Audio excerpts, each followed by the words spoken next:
गोंडा जिले के ठाकुर गजराज सिंह बहुत ही धूर्त और एक खुर्राट किस्म के इंसान थे।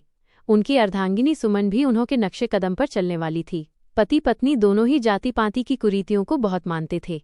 क्या मजाल कि कोई गैरमर्द व्यक्ति उनकी ड्योढ़ी पार कर जाए। जाति पाति का इतना भेदभाव कोई कथित मर्द भी न करता होगा।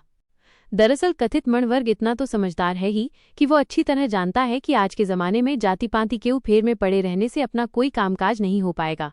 इसलिए इस वर्ग ने जातिगत भेदभाव को भुलाकर अपना काम धंधा करा लेने में ही अपनी भलाई मान लिया है। लेकिन जाति पाति के गहरे दलदल में फंसे लोग अभी तक इसी में पड़े हुए हैं। वे इससे बाहर नहीं निकल पा रहे हैं। उनके दिलो दिमाग से जाति पाति का भूत निकलने का नाम ही नहीं ले पा रहा है, बल्कि ये कहिए कि वे इससे छुटकारा मिलने का प्रयास ही नहीं करते हैं। जो व्यक्ति इस कुरीति से बाहर निकलकर समतावादी रुख अपना लेता है, उसका कोई कामकाज नहीं रुकता है और वो समाज में आगे निकल जाता है और वो प्रगति पथ पर सदैव अग्रसर रहता है। मगर जो इंसान जाति पाति के चक्कर में ही पड़ा रहता है, उसका काम धंधा तो रुकता ही है, उसकी खेतीबाड़ी भी चौपट हो जाती है। कथित तौर पर शूद्र कहे जाने वाले लोग ऐसे आदमी की बुराई करते हैं और उसका कामकाज करने से कतराते हैं। हमारे संविधान में हर मनुष्य को एक समान मानने की हिदायत दी गई है। जो मनुष्य इसे सच्चाई को भलीभांति समझ चुका है, वो किसी से किसी तरह का जातिगत भेदभाव नहीं करता है। लेकिन इसके विपरीत जो इस सच को झुठलाने की कोशिश करता है, उसे यदाकदा बहुत अपमानित भी होना पड़ता है। समय हमेशा बदलता रहता है और कभी एक जैसा नहीं रहता है। कभी कभी ऐसा वक्त भी आ जाता है कि उसे सरेआम जलील होना पड़ता है। वो इतना अधिक शर्मिंदा होता है कि समाज में किसी को मुंह दिखाने के काबिल भी नहीं रह जाता है। आज के ज़माने में जब जाति पाति का कोई महत्व नहीं रह गया है, तब ऐसे में इस कुप्रथा को ढोते रहना अक्लमंदी नहीं है। जितना जल्दी हो सके इस कीचड़ से बाहर निकल जाने में ही सबकी भलाई है। आज वही व्यक्ति सुखी रह सकता है जो इससे मुक्त हो जाए और सबको अपने समान समझे। ठाकुर गजराज सिंह जाति पाति के दलदल में फंसे होने पर भी शिक्षा का महत्व बखूबी समझते थे। इसलिए अपने इकलौते पुत्र सर्वराज सिंह को भली भांति पढ़ा लिखाकर काबिल बना दिए। अपनी दीक्षा पूरी करने के बाद सर्वराज सिंह सूबे में ही पुलिस कप्तान बन गए। ऊंचे ओहदे की नौकरी मिलते ही एकिया परिवार में उनका विवाह भी हो गया। अपनी पत्नी मीनाक्षी को पाकर वो अत्यंत प्रसन्न थे।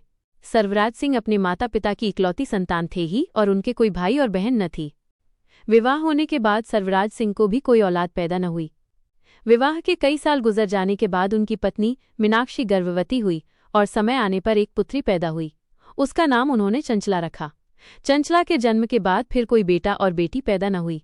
इस प्रकार सर्वराज सिंह भी एक ही संतान के पिता बनकर रह गए। ठाकुर गजराज सिंह के पास सैकड़ों बीघे पुश्तैनी खेतीबाड़ी और बाग बगीचे थे। गोंडा, लखनऊ और कानपुर जैसे शहरों में उनके पास महलनुमा कई हवेलियां भी थीं। कहने का मतलब ये कि उनके पास धन धान्य की कोई कमी न थी और इलाके के जाने माने रईस जमींदार थे। जब ठाकुर सर्वराज सिंह की बेटी मीनाक्षी का जन्म हुआ तो पूरे इलाके में लोगों को डूब बांटे गए और मित्र रिश्तेदारों को बुलाकर स्वादिष्ट व्यंजन की खूब दावतें दी गईं। घर में धन दौलत की कोई कमी तो थी नहीं, इसलिए स्कूल जाने लायक होने पर सर्वराज सिंह ने मीनाक्षी को लखनऊ के एक नामी गिरामी बोर्डिंग स्कूल में दाखिल करा दिया। वो वहीं पढ़ने लिखने लगी। गोंडा और बस्ती नेपाल की सीमा पर होने के कारण बहुत से गरीब नेपाली लोग इन स्थानों पर होटल, रेस्तरां और ढाबों पर काम करके अपना गुजर बसर करते हैं। उनमें से बहुत से लोग वहीं बस भी गए हैं। सर्वराज सिंह के पुश्तैनी मकान के आसपास भी बहुत से नेपाली रहते हैं।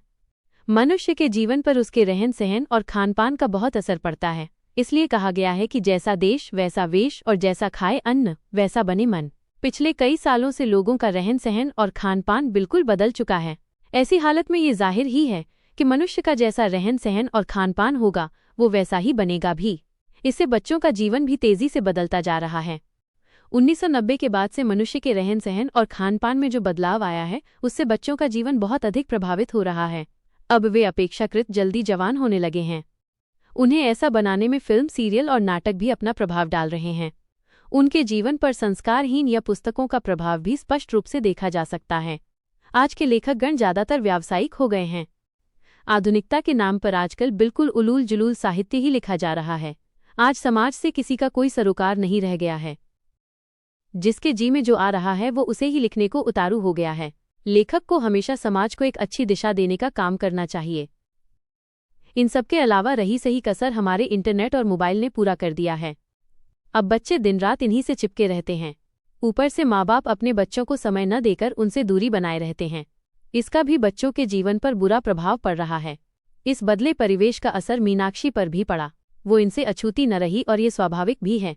इंटरमीडिएट करते करते मीनाक्षी 18 वर्ष की और बालिग हो गई। इसी बीच एक गरीब नेपाली युवक विजय बहादुर से उसकी मुलाकात हो गई। विजय बहादुर एक नेपाली तरुण था ही, वो एकदम गोराटा और हृष्ट-पुष्ट भी था। मीनाक्षी भी गजब की खूबसूरत और एक अत्यंत हसीन युवती थी। एक दूसरे को देखते ही वे परस्पर आकर्षित हो गई। 2-4 मुलाकातों में ही वे एक दूसरे को अपना दिल दे बैठे। विजय बहादुर ने मीनाक्षी के साथ तालमेल बढ़ाने से पहले खुद को एक नेपाली होने की दुहाई भी दी, लेकिन मीनाक्षी पर इसका कोई असर न पड़ा। उसने विजय बहादुर से एकदम स्पष्ट कह दिया कि मुझे ऐसी बातों से कुछ भी लेना देना नहीं है, मुझे अपना अच्छा बुरा सब अच्छी तरह मालूम है। तब विजय बहादुर ने उससे कहा कि देखो, तुम्हारे पिताजी कोई मामूली इंसान नहीं बल्कि एक पुलिस कप्तान हैं और वो इस बात को किसी भी सूरत में बर्दाश्त न कर सकेंगे। वो हम दोनों के साथ कुछ भी कर सकते हैं, वो हमारा जीवन नरक बनाकर रख देंगे।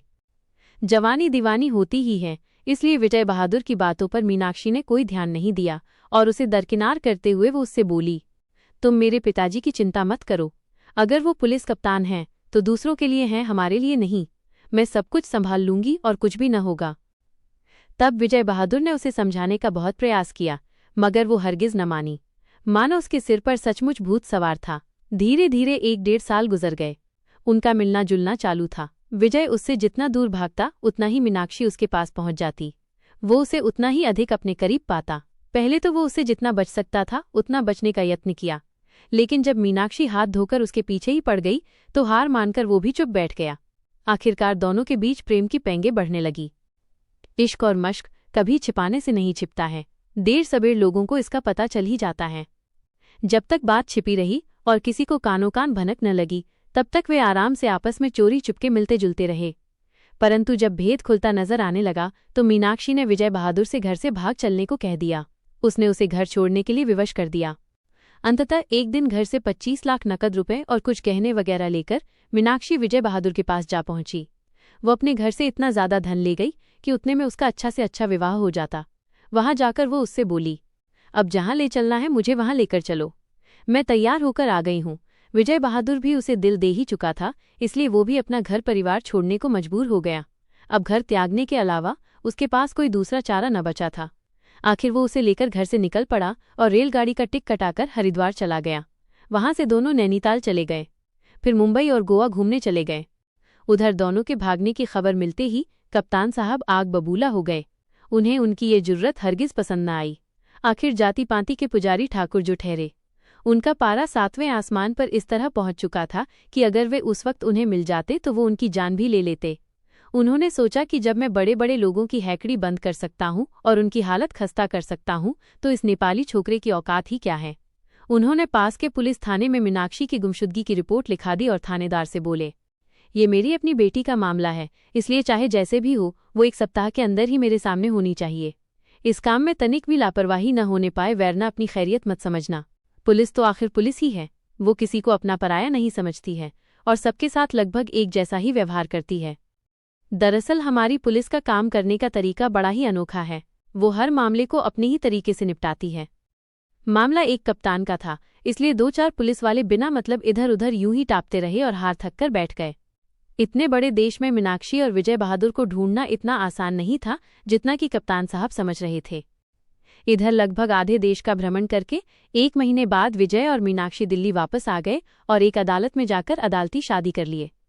उनके पास पैसों की तो कोई कमी थी नहीं, इसलिए इस काम के लिए उन्होंने एक वकील को उसका और 2 फर्जी गवाहों का खर्चा वगैरह 50,000 रुपये देकर उनकी तलाश में डंडा फटकारने वाले पुलिस वालों को भी 1 लाख रुपये नजराना दे दिया। वे आगे आगे चल रहे थे तो पुलिस चुपचाप ठी बांधे उनके पीछे पीछे चल रही थी। अदालती विवाह संपन्न होते ही दोनों एकदम निश्चिंत हो गए। उनका सारा का सारा खटका मिट गया। अब अदालत भी उनकी और पुलिस भी। अब उन्हें रोकने टोकने वाला कोई भी न था।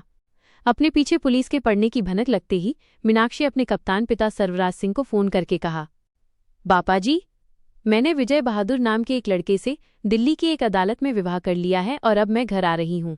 हमारे वहां पहुंचने पर आप कृपया कोई तमाशा मत कीजिएगा। यही आपसे गुजारिश है बस। अब हमें खोजने के लिए आपको परेशान होने की कोई जरूरत नहीं है। अब आप बिल्कुल शांत होकर बैठिए। हम दोनों कल सुबह आपके पास आ जाएंगे। अगर आप किसी तरह का बवाल करेंगे तो इसमें आपकी ही बदनामी होगी। मैं ये फैसला बहुत सोच समझ कर किया है। अगर वहां हमारा आना आपको किसी भी तरह नागवार गुजरे तो अभी साफ साफ बता दीजिए और फिर हम नहीं आएंगे। यदि आप हमें सहर्ष स्वीकार करने को राजी हों तभी हमें अपने पास बुलाइए, वरना एकदम स्पष्ट मना कर दीजिए। हम दोनों आप सबकी खुशियों के लिए ही आना चाहते हैं, आपको चिढ़ाने के लिए नहीं, इसलिए हमारे प्रति अपने मन में किसी प्रकार का कोई खोट न रखिएगा। कप्तान साहब के पास और कोई संतान तो थी नहीं, और जो इकलौती बेटी थी वो भी नदारद हो चुकी थी। अतएव मीनाक्षी की बातें सुनते ही उनका सारा गुस्सा देखते ही देखते बर्फ की तरह पिघल गया। उनका दिल पसीज गया। वो तुरंत नरम रुख अपनाकर बोले, बेटी, कोई तुम दोनों को अब कुछ नहीं कहेगा। जो काम हमें करना था वो काम जब तुमने खुद कर लिया है, तब इसमें हमारे टांग अड़ाने को कोई सवाल ही नहीं है। तुम दोनों को अपनी जिंदगी खुद बितानी है। वो लड़का जब तुम्हें पसंद है तो हमें भला क्या ऐतराज हो सकता है। अरे पगली, हम सब तो तुम दोनों का सामाजिक रूप से विवाह करेंगे। हमें तो एक काबिल दामाद की जरूरत थी। तुम दोनों इस घर परिवार को संभाल लो बस। इससे बढ़कर हमारे लिए भला और क्या हो सकता है। तुम लोगों को घबराने और डरने की कोई जरूरत नहीं है। तुम दोनों बेखटके आराम से आओ। तुम्हारे घर छोड़ने के बाद हम लोग जरा भावुक हो गए थे। भावुकता में आकर पुलिस कार्रवाई कर दी थी। अपने जन्मदाता कप्तान पिता का आश्वासन पाकर मीनाक्षी उनसे बोली, ठीक है पापा जी, जैसी आपकी इच्छा, हम दोनों अब आ रहे हैं। इसके पश्चात दोनों रेलगाड़ी की टिकट लेकर हंसी खुशी गोंडा के लिए रवाना हो गए। उनकी सारी रात सफर में ही बीत गई और सुबह होते ही वे गोंडा पहुंच गए। वहां पहले से ही उनके सामाजिक विवाह की सारी तैयारी पूरी हो चुकी थी। रेलवे स्टेशन पर उनके उतरते ही बड़े उत्साह के साथ लोगों ने उनका स्वागत किया और एक बड़ी गाड़ी में बिठाकर उन्हें बाजे गाजे के साथ एक बड़े होटल में ले गए। वहां उनका विवाह संस्कार पूरा हुआ। जातिवादी ठाकुर परिवार ने उन्हें बड़े हर्ष से स्वीकार कर लिया। विवाह के बाद विजय बहादुर सामाजिक रूप से कप्तान साहब के घराने का दामाद बन गया।